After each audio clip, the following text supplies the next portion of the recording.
Okay. So audibility and visibility is clear, doctors? Yes, sir. Perfect. Yes, So sir. let's take a quick review of yesterday's lecture. We started human physiology, the breathing chapter, huh? And we studied that breathing, plants do not breathe. And that's why breathing chapter is given in zoology or in case of human physiology. Whereas respiration chapter, which is same because it is biological oxidation of food. We discussed that yesterday only. Ki cellular respiration is true type of respiration, which is biological oxidation of food, or I should say the fuel, likha bhi tha humne, lipid, proteins and carbohydrate.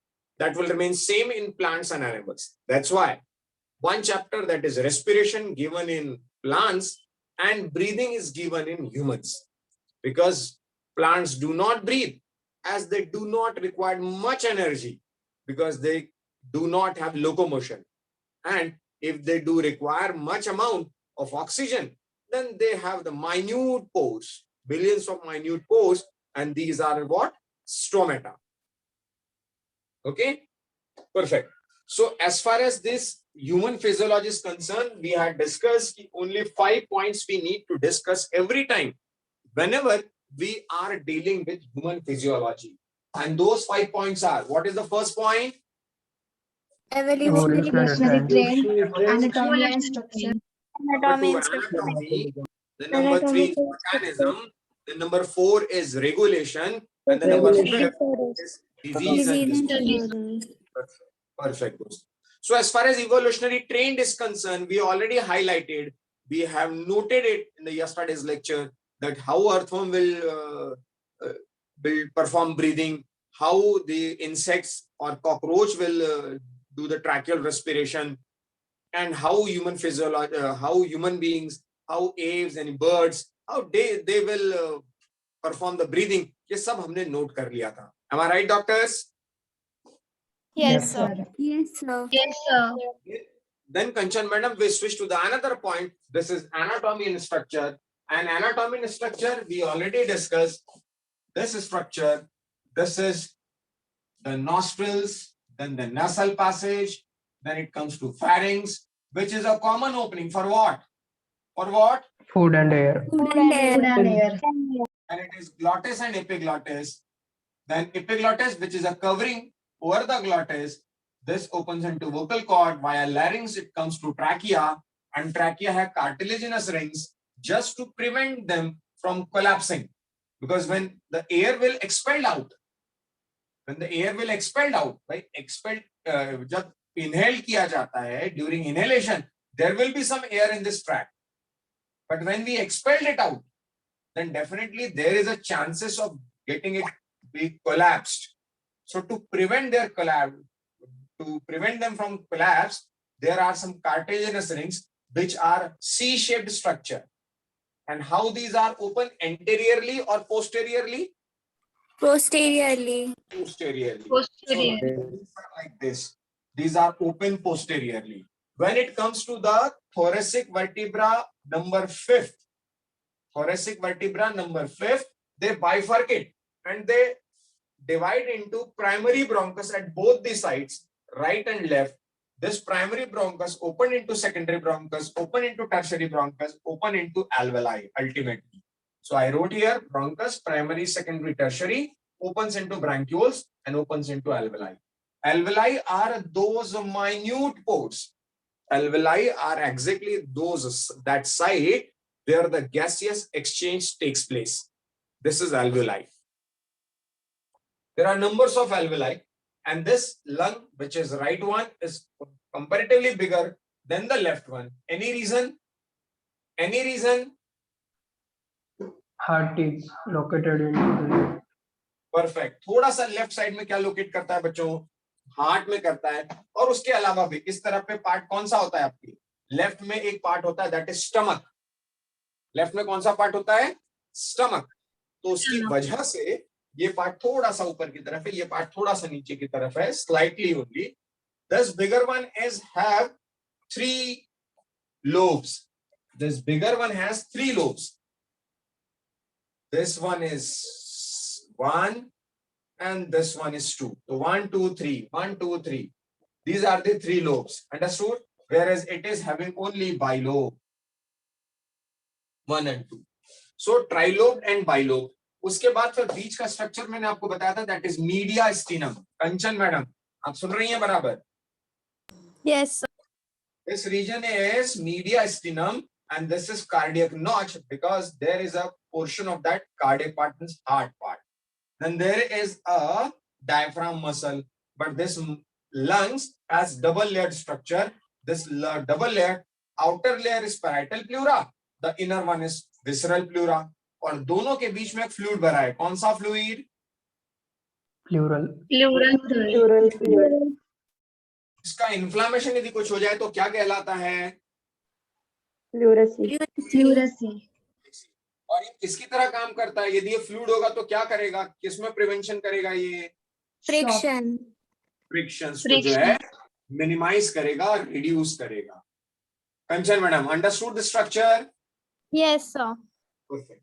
फिर मैंने आपको बच्चों ये भी बताया था कि यहाँ पर जो कॉमन ओपनिंग है वहां पर 7 openings are there and there is a duct. There is a duct. That duct is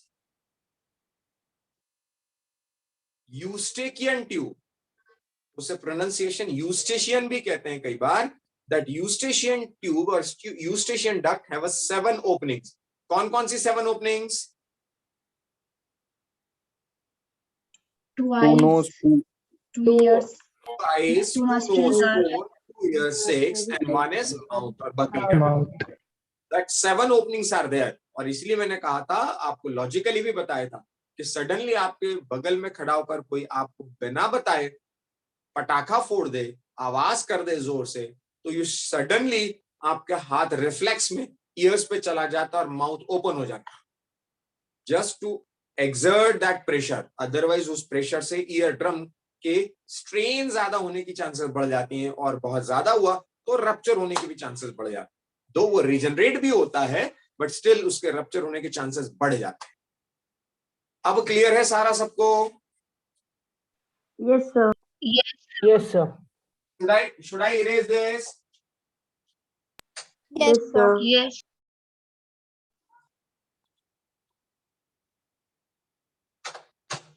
perfect. तो आगे बढ़ते हैं बच्चों. अब मैंने आज कल आपको एक डायग्राम भी शेयर किया था और आपसे कहा था कि उसे लेवल कर लेंगे. आज मैं उसे थोड़ा सा और एक्सप्लेन कर देता हूं यदि कहीं कोई डाउट हो तो. उसके बाद कुछ डिफरेंसेस हम लोग लिखेंगे उसमें. Right? yes sir,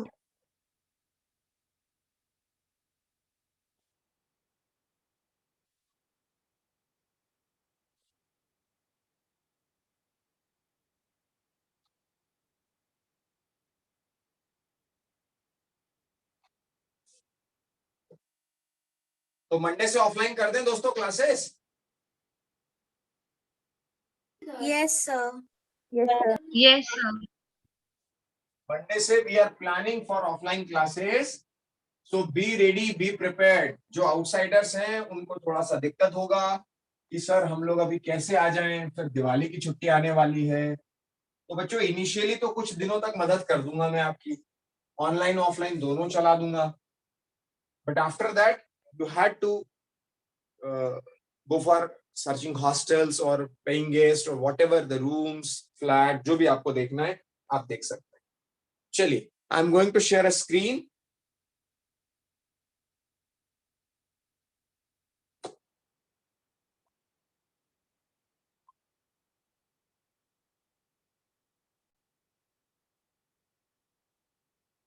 Can you see the screen? Yes, sir. Yes, sir.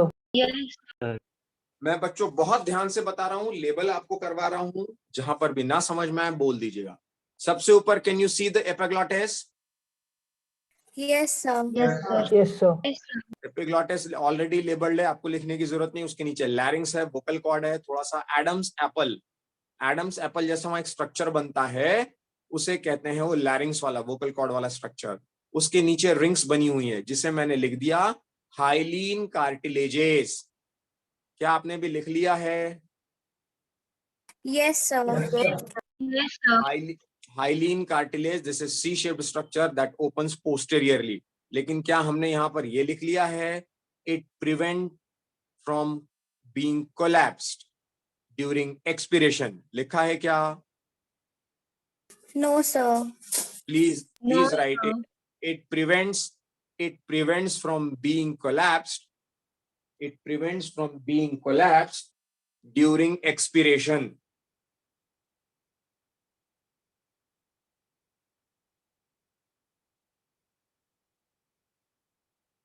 Noted, doctors? Yes, sir. Sir, can you repeat again? Yes, I can repeat. It prevents from being collapsed during expiration. चलिए बच्चों, क्योंकि inspiration के समय तो जरूरत ही नहीं पड़ेगी, inspiration में तो उसमें एयर होगा ही, वो कोलैप्स क्यों होगा? लेकिन एक्सपिरेशन जब आप एयर छोड़ चुके होंगे तो हो सकता है वो पिचक जाए। फिर हर बार इंस्पिरेशन के दौरान एयर लेते समय, हर बार जब आप एयर लेंगे तो एयर लेते समय उसे फिर पूरा खोलना पड़ेगा, फिर वो एक्सपिरेशन करते समय फिर वो पिचक जाएगा। तो एवरी टाइम वही मेहनत होती रहेगी, इसलिए उसमें सी शेप कार्टिलेजिनस रिंग्स लगी होती है। चलिए बड़े आगे। Yes, sir. Yes, sir. Next you can see, जहां से वो डिवाइड हुआ है मैंने वहां पर लिख दिया है primary bronchus from fifth vertebra, that is T5 of thoracic. I hope आपने भी लिख लिया होगा। Yes, sir. Yes, sir. Right जहां पर लिखा है मैंने थोड़ा सा लिख दिया है right one is bigger and left one is comparatively smaller. Smaller. Perfect. चलिए आगे बढ़ते हैं दोस्तों। आगे बढ़ता हूं तो जहां पर वो डिवाइड हुआ है वहां पर एक छोटा सा बना है पोर्शन, सर्कुलर पोर्शन, मैंने उसको लिख दिया व्हाट? मीडिया स्टीनम। यहाँ पर क्या क्या पाया जाएगा उस जगह पर? रिड्यूसिंग थाइमस है, क्योंकि दोस्तों ये भी पता होना चाहिए उम्र के साथ साथ थाइमस ग्लैंड रिड्यूस होती जाती है।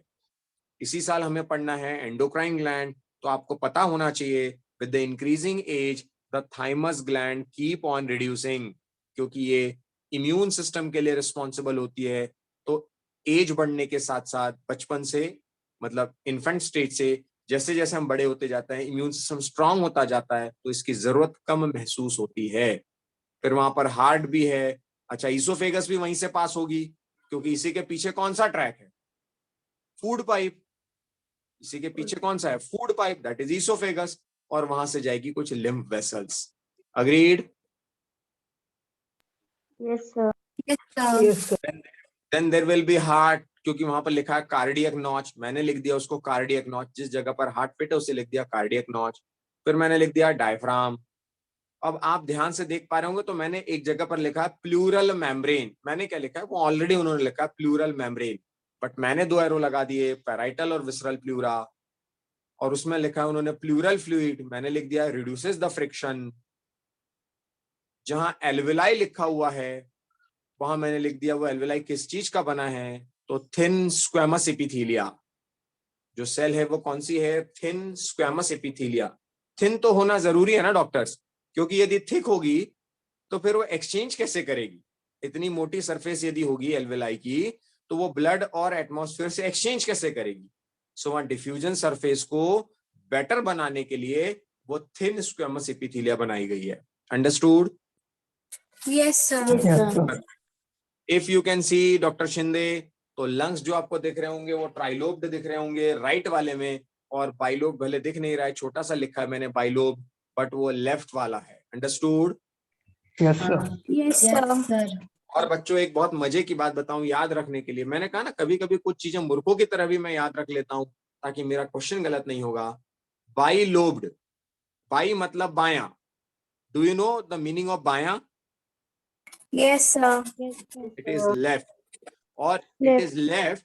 और एक चीज और बताऊं, सर्कुलेटरी सिस्टम मैडम ने पढ़ाया होगा तो आपको ध्यान होगा bicuspid and tricuspid, is it? Yes, sir. Yes, sir. हालांकि वो बाइकस्पिड मतलब बाई मतलब दो और ट्राई मतलब तीन, यहाँ भी बाई मतलब दो ट्राई मतलब तीन, लेकिन बाई से बाया वहां भी बाइकस्पिड लेफ्ट साइड में होता है और ट्राइकस्पिड राइट साइड में। एम आई राइट? Yes, sir. तो Yes, ऐसे भी sir. उसे याद, ऐसे भी उसे याद कर सकते हो। उसके अलावा जो ये चेन लाइक स्ट्रक्चर दिख रहा है that is called as cut end of ribs, कोई दिक्कत नहीं। हॉरिजॉन्टल फिशर ऑब्लिक फिशर की कोई जरूरत नहीं आपको। I hope the diagram is completely in your brain. बैठ गया दिमाग में? Yes, sir. Yes, sir. अब बच्चों एक डिफरेंस लिखना है जिसे कि केवल और केवल रेजोनाइट जान सकते हैं, और ओपन चैलेंज, किसी को भी ओपन चैलेंज कर सकता हूं मैं। आप अभी चेक कर लीजिएगा अपने किसी दोस्त को जो रेजोनेंस के अलावा कहीं पढ़ रहा होगा, उससे पूछिएगा कि भैया ब्रैंक्यूल्स और ट्रैक्यूल्स में डिफरेंस बता दे। तो आपको लिख लेना चाहिए, because you are Proud resonate. Resonate. so please write the difference between bronchioles and tracheoles.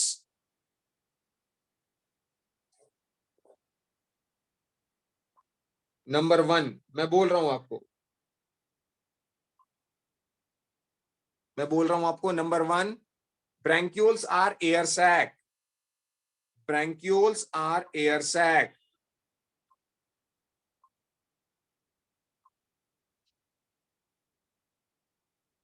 लिखा? Yes, sir. Yes, sir. Perfect. जबकि ट्रैक्यूल जो हैं, these are fluid filled sac. एक में फ्लूइड फील्ड है, एक में एयर फील्ड है। नोटेड? Yes, छोटा sir. छोटा लिख के रखो बस, अपने को नीट का क्वेश्चन गलत नहीं होना चाहिए, केवीपीआई का गलत नहीं होना चाहिए बस। ब्रैंक्यूल्स में लिखेंगे, मैं जो बोलता हूं, it covered by, it is covered by, it is covered by lecithin. कहीं पर पढ़ा है हमने लेसिथीन? याद आया?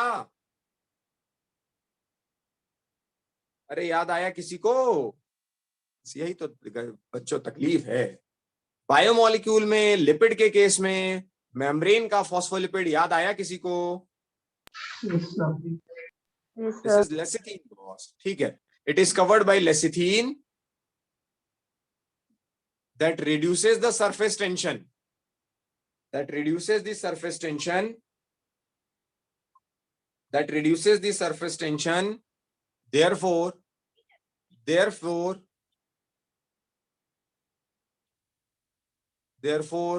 always remain open. Therefore always remain open.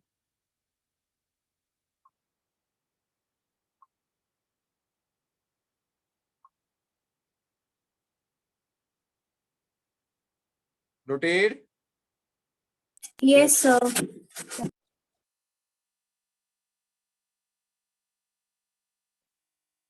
Okay.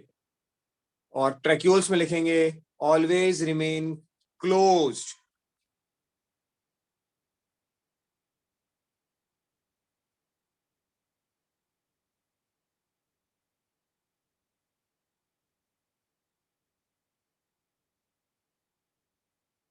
लिखा? Yes, sir. Perfect. Point number 3. Bronchioles never penetrate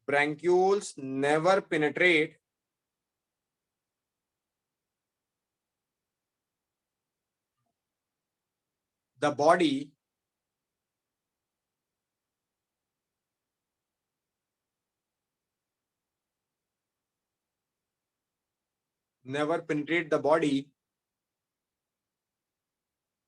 जबकि ट्रैक्यूल्स में लिखेंगे, it penetrates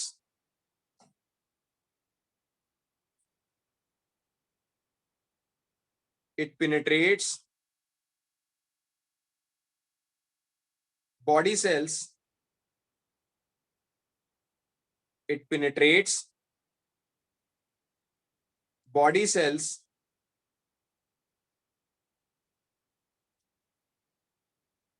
to supply oxygen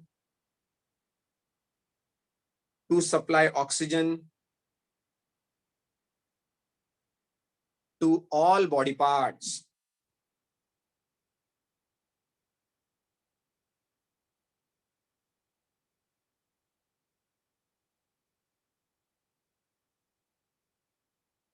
इसका मतलब भी समझा दूं बच्चों। क्या होता है, यदि आप ब्रैंक्यूल्स की बात करते हैं जो हम लोगों में होते हैं, तो सारे ब्रैंक्यूल्स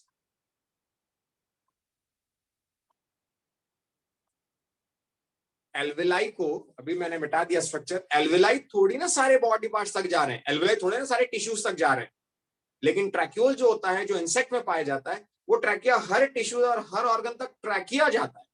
हमारे केस में ऐसा नहीं है। हमारे केस में ट्रैकिया यहाँ पर आकर ब्रोंकस में डिवाइड हो गया, वो ब्रोंक्यूल्स में डिवाइड हो गया और वह एल्वेलाई में डिवाइड हो गया। अब एल्वेलाई से ब्लड लेकर ऑक्सीजन सारा पहुंचाता है, लेकिन इंसेक्ट के केस में ट्रैकिया ही हर ऑर्गन तक पहुंचता है, इसलिए उसे कहते हैं कि tracheoles penetrate the body part whereas bronchioles do not. Understood? Yes, sir. Yes. Yes, sir.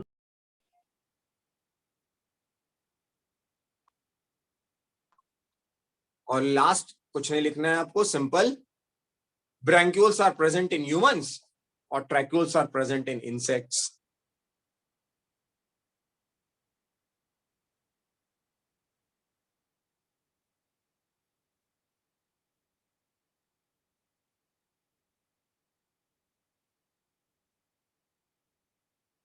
Noted? Yes, sir. Perfect. बच्चों ये एक ट्रैक मैंने शायद आपको बताया हो, ट्रैकिया से प्राइमरी सबसे नीचे लिखा है primary bronchus, secondary bronchus, tertiary bronchus, lobular bronchioles, terminal bronchioles, respiratory bronchioles. खैर जरूरत नहीं है इसकी, जरूरत नहीं, छोड़ दीजिए, छोड़ दीजिए। ये स्टेटमेंट एक नीचे लिखा है उसकी भी जरूरत, diameter bronchiole decrease, thinning increase, जरूरत। So structure is done doctors. Yes, sir. Yes, sir. Yes. तो पेज नंबर 269 पर स्ट्रक्चर एंड एनाटॉमी वाला पार्ट मेरी तरफ से डन होता है, लेकिन अभी एनाटॉमी में बहुत सारी चीजें और बतानी पड़ सकती हैं, वो मैकेनिज्म के साथ मैं आपको बताता चलूं। बस अभी एक चीज जो नीट में या केवीपीवाई में पूछी जा सकती है, that I should dictate you the difference between pharynx and larynx, pharynx versus लैरिंग्स।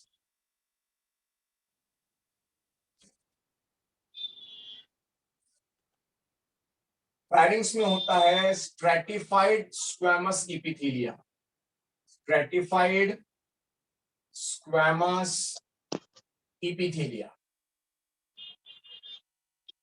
Cell जो होती है फेरिंग्स की, वो होती है स्ट्रैटिफाइड स्क्वैमस एपिथेलिया, जबकि लैरिंग्स में होती है ciliated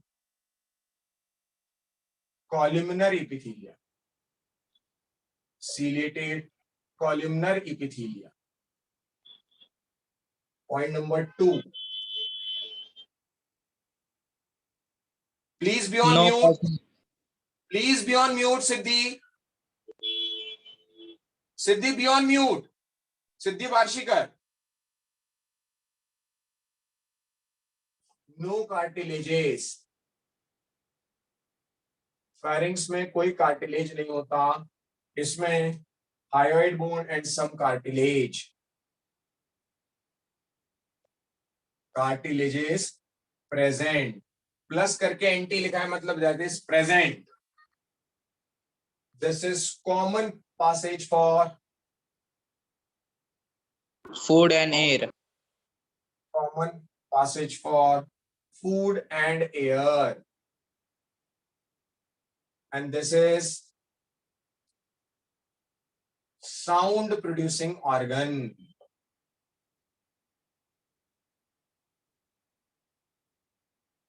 Please note these three differences as these are very important.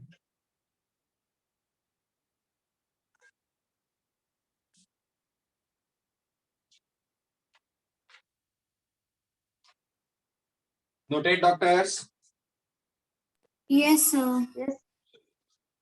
Now we should start with the third point. Now we should start with the third point. This is what? Mechanism.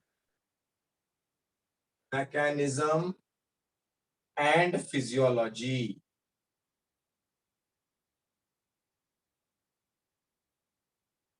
चलिए pen down कर दीजिएगा बच्चों, थोड़ा सा सुन लीजिए, मैं थोड़ा पहले बता देता हूं आपको।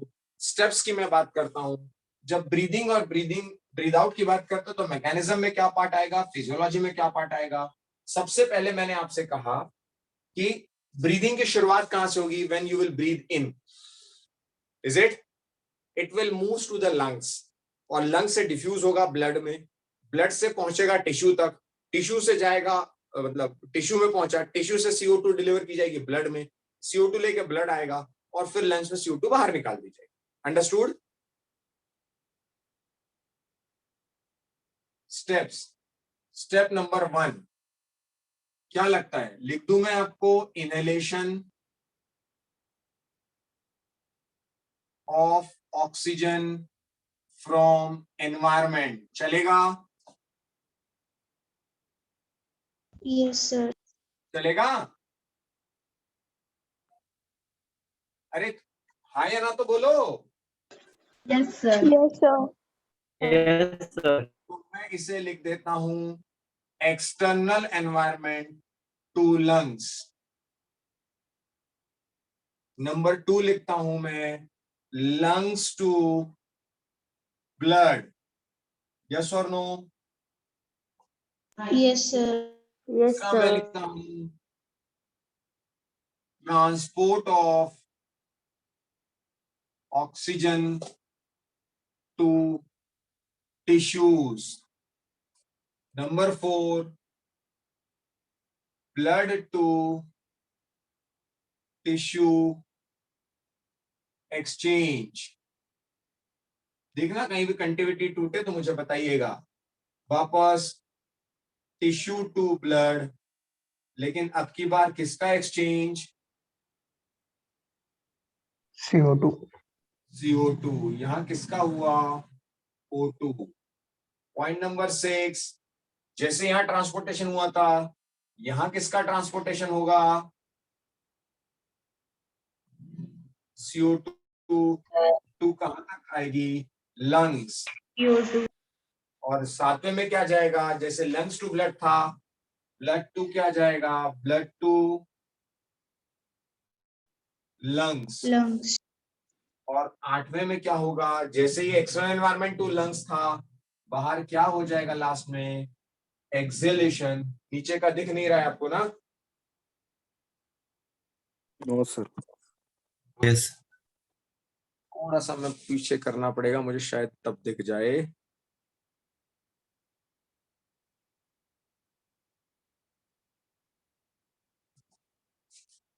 एक्सेलेशन मतलब lungs to external environment.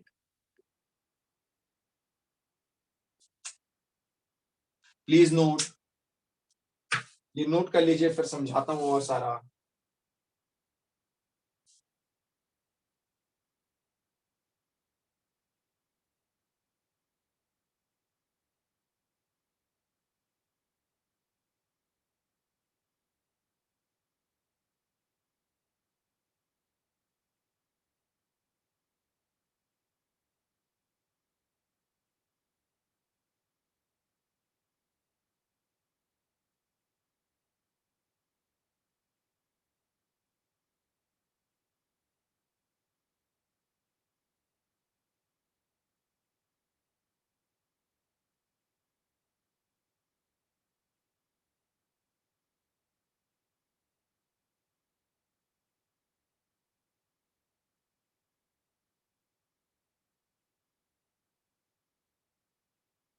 Noted? Yes, sir. Yes. चलिए अब बच्चों समझिए ध्यान से। मैंने आपसे मैकेनिज्म की भी बात कही, तो मैकेनिज्म के केस में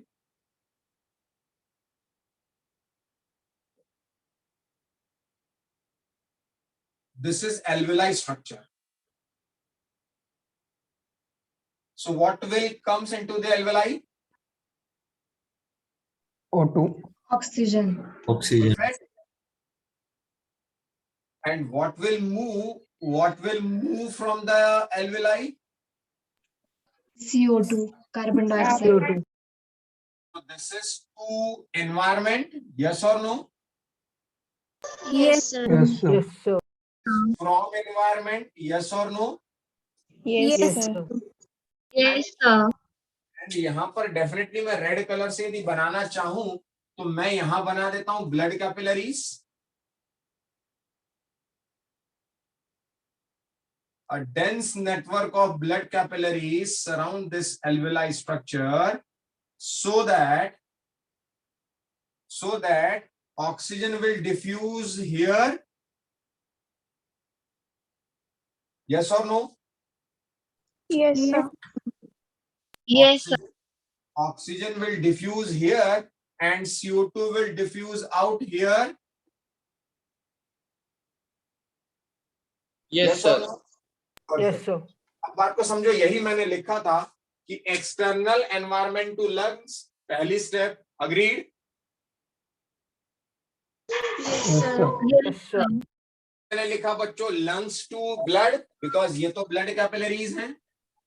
दिस इज ब्लड कैपिलरीज. जो आर्टरीज होती हैं, ऑक्सीनेटेड ब्लड को कैरी करती हैं. फिर तीसरा मैंने लिखा transport of oxygen to tissue, क्योंकि यही तो पहुंचेगी टिश्यू तक,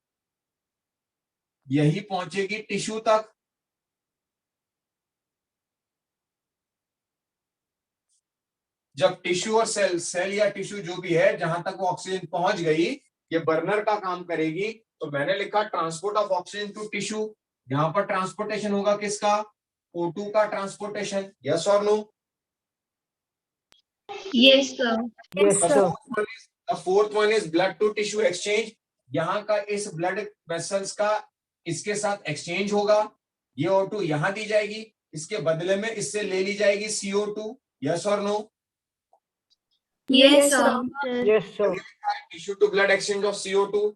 फिर लिखा है transportation of CO2 to lungs. जो वापस यहाँ पर आएगी तो वो CO2 आएगी. यस और no? Yes, sir. Yes, sir. फिर ब्लड टू लंग्स, यहाँ ब्लड से लंग्स को एक्सचेंज कर दिया जाएगा, वही लिखा हुआ है, और बाद में एक्सहेलेशन कर दिया जाएगा. तो आई होप ऑल दो 7 and 8 steps you and nicely understand through the diagram. Yes और no? Yes, sir. Yes, sir. Although Yes, sir. ये बात अलग है दोस्तों कि यदि बहुत क्लियर कट में यदि बनाऊं तो इन सब के बीच में टिश्यू और इसके बीच में आता है heart. That I understood. But वो सर्कुलेटरी सिस्टम में आपने पढ़ा है, क्या पढ़ा है? सिंपल कि एनवायरमेंट से लंग्स से हार्ट और हार्ट से टिश्यू. यस और no? Yes, sir. Yes, yes. Yes, ये जाने वाले सारे ट्रैक पे मैंने लिख दिया ऑक्सीजन ऑक्सीजन ऑक्सीजन. टिश्यू से हार्ट में आता है CO2, हार्ट से लंग्स में आता है CO2, लंग्स से एनवायरमेंट को जाता है CO2. यस और no? Yes, sir. And since blood comes twice in the heart, therefore human circulatory system is known as Double Double circulatory circulatory system. system. क्योंकि एक बार इधर से जाते समय भी जाता है और एक बार इधर से आते समय भी आता है. एक बार O2 को कैरी करता है और एक बार CO2 को कैरी करता है, इसलिए इसे डबल सर्कुलेटरी सिस्टम कहते हैं. बट सर्कुलेटरी सिस्टम मुझे नहीं पढ़ाना है, मुझे आपको ब्रीदिंग पढ़ाना है. तो मेरा पार्ट इतनी ही मैकेनिज्म आपको बताना है कि ऑक्सीजन यहां से यहां तक कैसे पहुंची, यहां से ब्लड में कैसे पहुंची, ब्लड से ऑक्सीजन ट्रांसपोर्ट कैसे हुई, और ब्लड ने टिश्यू को कैसे दी, टिश्यू ने CO2 कैसे दिया, CO2 ट्रांसपोर्ट कैसे हुआ, CO2 ब्लड से लंग्स में कैसे गया, और CO2 लंग से बाहर कैसे गया. This is the mechanism. Did you understand? Yes, sir. Yes, So, sir. sir. So whatever the physiology I'll tell you, that will be based on only these 7 steps. Agreed? Yes, sir. Yes, sir.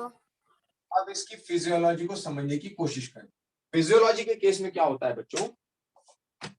Once I कोई doubt आया chat box में, sir does transport of CO2 and O2 across alveoli takes place simultaneously or alternatively? अरे alternatively कैसे होगा जुनैद? कैसा सवाल कर दिया? ऐसा थोड़ी होगा कि एक बार CO2 जाएगी फिर O2 जाएगी. भाई एक्सचेंज साइमल्टेनियसली हो रहा है ना, तब तो वो एक्सचेंज हो रहा था, उसी को तो एक्सचेंज कहते हैं. ऑल्टरनेट कैसे होता है? ऐसा थोड़ी कि एक बार O2 ले रहा है, अगली बार CO2, फिर O2, फिर CO2. अरे एक्सचेंज उसी को कहते हैं. मैंने तुम्हें 10 रुपए दिए, तुमने मुझे 5 रुपए वापस कर दिए, इसी को तो एक्सचेंज कहते हैं ना जुनैद. Yes, sir. ओके.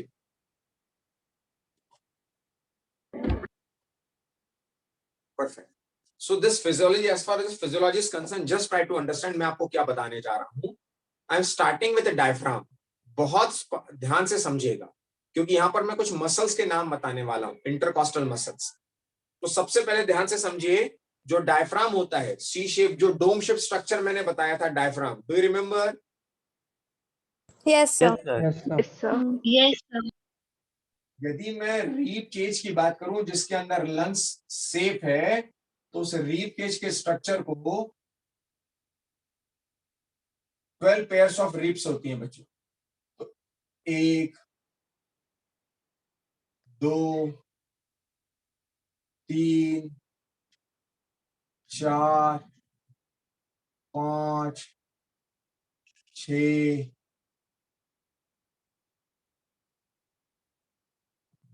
7 8 9 10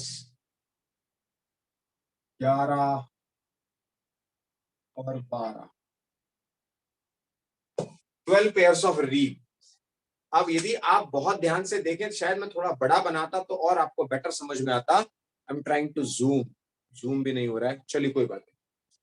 बच्चों यहां पर मैंने जो 7 पेयर्स बनाए, फर्स्ट टू 7 पेयर, 1 2 3 4 5 6 7, ये सारे 7 पेयर एंटेरियरली स्टर्नम से जुड़े हैं. समझना बात को ध्यान से, बार बार नहीं बताऊंगा मैं.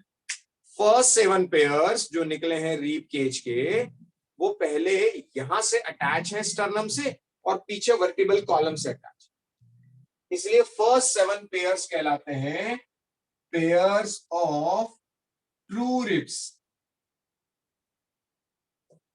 पेयर्स ऑफ ट्रू रिब्स जो आगे भी जुड़ी हुई हैं और पीछे भी जुड़ी, तो परफेक्ट केज बनाया हुआ है लाइक दिस.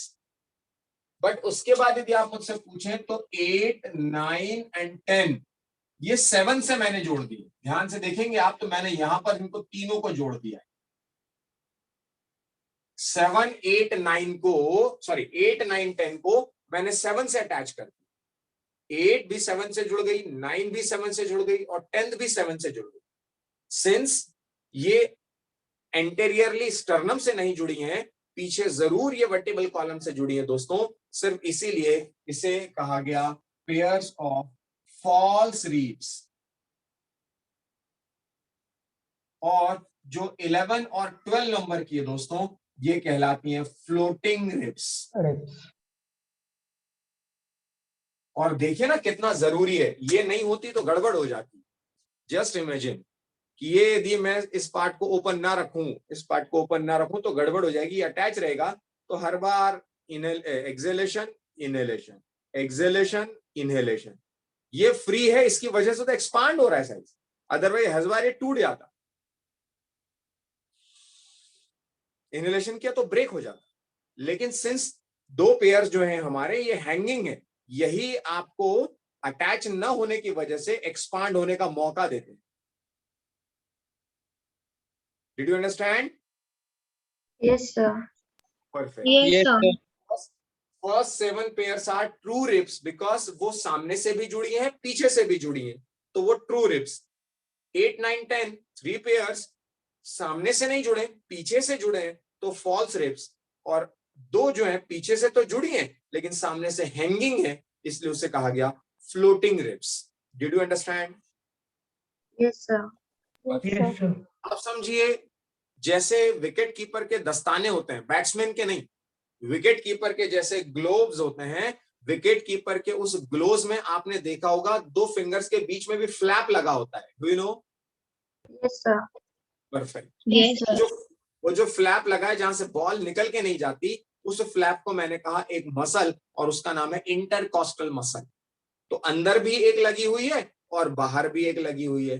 तो बाहर वाले को कह दिया एक्सटर्नल इंटरकॉस्टल मसल और अंदर वाले को कह दिया internal intercostal muscle. But muscle का नाम क्या हुआ? Intercostal muscle. इंटरकॉस्टल मसल्स, जिसमें 2 हुई. एक हुई इंटरनल इंटरकॉस्टल मसल और एक हुई external. External intercostal muscle. Perfect. अब ये दोनों मसल्स तीसरी मसल मैंने अभी आपको बताई वो डायफ्राम की मसल, और फिर एब्डोमेन की अपनी कुछ मसल्स होती। तो ध्यान से समझिएगा क्या सीक्वेंस बता रहा हूं। While we are inhaling, during inhalation, क्या मैं कह रहा हूं ध्यान से सुनिएगा। ड्यूरिंग इनहेलेशन, ड्यूरिंग इनहेलेशन क्या होता है बच्चों, सबसे पहले डायफ्राम काम करना शुरू करता है। वो जो सी शेप्ड ऐसा डोम शेप्ड स्ट्रक्चर पड़ा हुआ है, वो डोम शेप मतलब इसके नीचे ही होता है ना ऐसा डोम शेप, यस और no? Yes, sir. Yes, sir. ये जो डोम शेप स्ट्रक्चर है ये सबसे पहले नीचे होता है, और ये इनवॉलेंटरी काम करता है। ये इनवॉलेंटरी काम करता है, इस पर किसी का कंट्रोल नहीं होता। ये इनवॉलेंटरी काम करते हैं, ये नीचे की तरफ जाता है। जैसे ये नीचे की तरफ जाता है ये स्ट्रक्चर, इसको मैं कहता हूं अपनी नॉर्मल रिलैक्स पोजीशन से कॉन्ट्रैक्ट हो गया। तो I started with diaphragm muscle contract,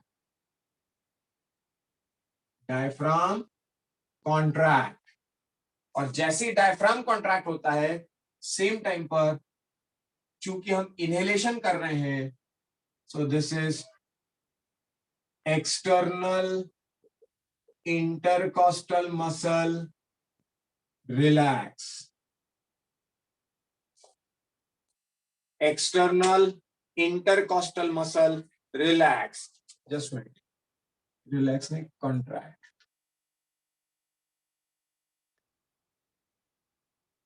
same time यदि एक्सटर्नल इंटरकॉस्टल कॉन्ट्रैक्ट कर रही है तो इंटरनल इंटरकॉस्टल मसल क्या करेंगी, रिलैक्स।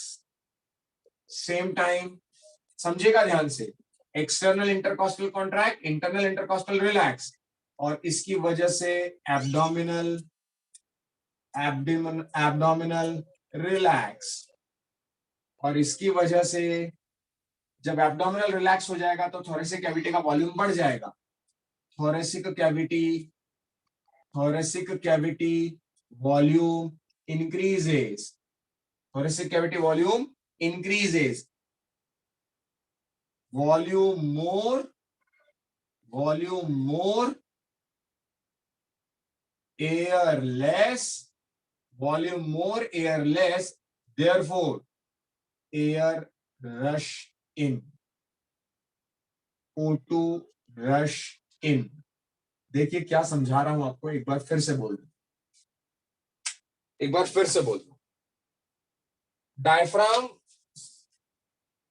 डायफ्राम जो है बच्चों सबसे पहले कॉन्ट्रैक्ट हो, ये तो बाय डिफॉल्ट याद रहेगा, उसको लर्न करने की जरूरत नहीं है।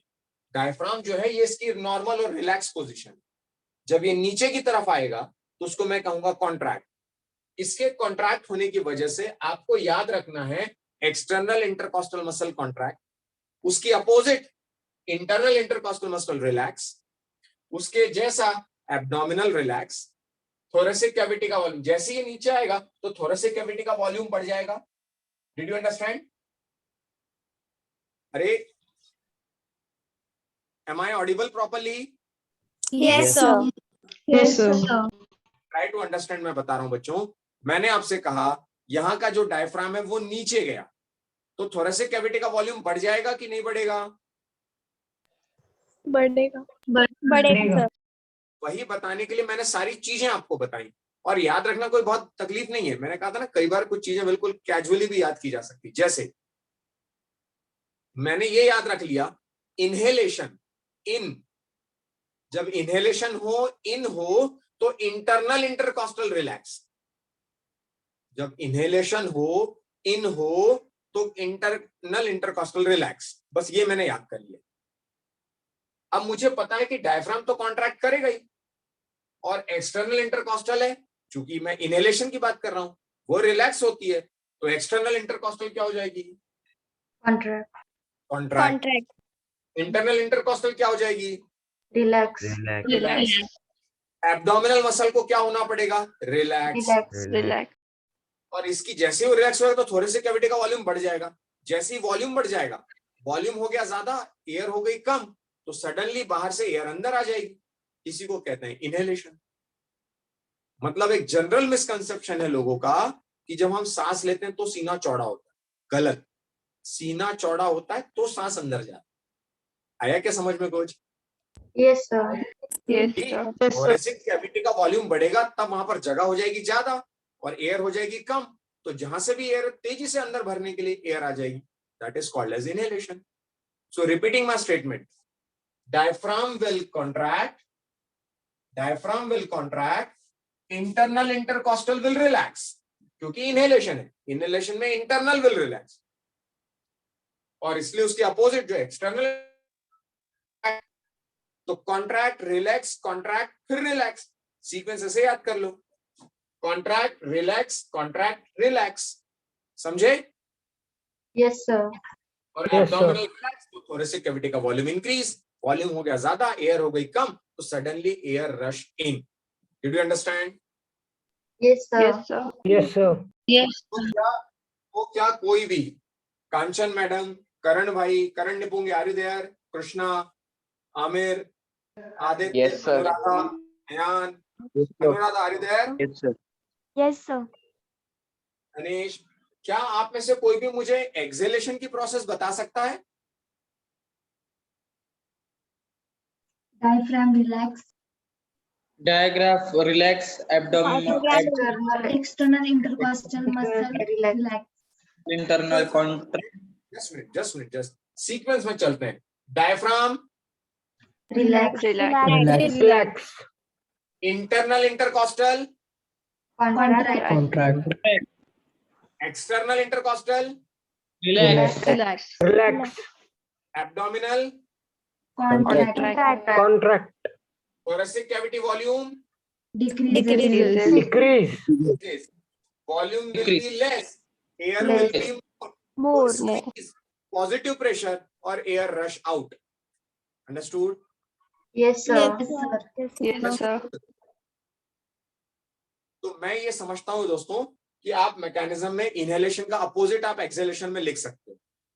बस इतना ध्यान Yes, रखना है, इनहेलेशन के दौरान नेगेटिव प्रेशर है, उसको भरने के लिए एयर आ रही है, और एक्सेलेशन के दौरान पॉजिटिव प्रेशर है, तो स्क्वीज करके एयर को बाहर प्रोपेल कर दिया जा रहा है. Did you understand? Yes, sir. Yes, sir. Please इसको नोट कीजिए. एक्सेलेशन आपको करना है, क्योंकि ठीक 5 मिनट बाद बच्चों मीटिंग है, बट उन्हीं बच्चों के लिए है जो आरके कालानी के स्टूडेंट्स हैं. So only those will remain here, those who are of student of RK Kalani, and those who are not, they must leave the class if they don't have any issue. Any doubt in today's session? No, sir. No, sir. If you do not have any doubt, then you may leave the session. Assignment will be, मैंने inhalation लिखवाया है, आपको exhalation लिख लेना है, same steps में opposite कर देना है, exhalation लिख के अपना ready रहिएगा. आज मुझे बाद में ध्यान आया कि आज डीसी क्लास थी अपनी, is it? Yes, sir. Yes, sir. Yes, sir. और आप में से कोई नहीं बोला कि आज डीसी क्लास है. Anyways, sir, please no put problem, the pic. No problem, Excuse me, sir. No problem. Next class will be DC class.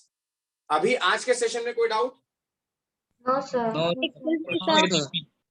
So I'm going to close the session. I'm going to close the recording, and then we will discuss for RK Kalani.